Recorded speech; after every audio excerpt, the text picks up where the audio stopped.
দীর্ঘ অনেকদিন পরেই সুযোগ হলো নানুর বাড়িতে বেড়াতে যাওয়া। আর সেখানে গিয়েই হলো আমার খালাতো ভাইয়ের সাথে দেখা।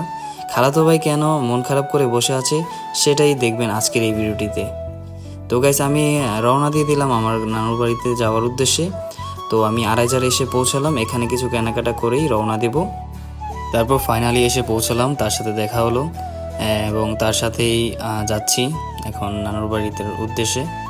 সো এসেই দেখলাম আমার মামাতো বোন ও মিষ্টি খাচ্ছে।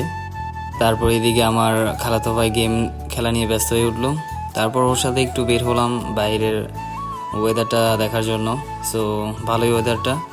আর এখানে কিন্তু একটা মসজিদও আছে সাথে, এটা বড় মসজিদ বলে এটাকে। তারপর দেখলাম সে হঠাৎ করে মন খারাপ করে এখানে বসে আছে, তাই কারণ জিজ্ঞাসা করলাম। তখন ও বলল ও নাকি আরও ঘুরতে চাই, তার জন্য এদিকেই আর কি ঘোরাঘুরি করতেছি আর ওয়েদারটা দেখতেছি, উপভোগ করতেছি। এখন তার মন কিছুটা ভালো হয়েছে। সো খাওয়া দাওয়া শেষ করে এখন আমরা বাজারে গেলাম, বাজারে বসে আছি।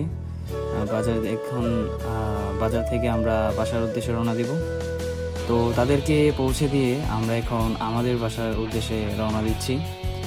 তো গাইজ, ভিডিওটি এ পর্যন্তই। ভিডিওটি ভালো লাগলে লাইক কমেন্ট শেয়ার করে চ্যানেলটিকে সাবস্ক্রাইব করবেন। আর ফেসবুক থেকে দেখে থাকলে অবশ্যই পেজটিকে ফলো দিয়ে রাখবেন। Thank you.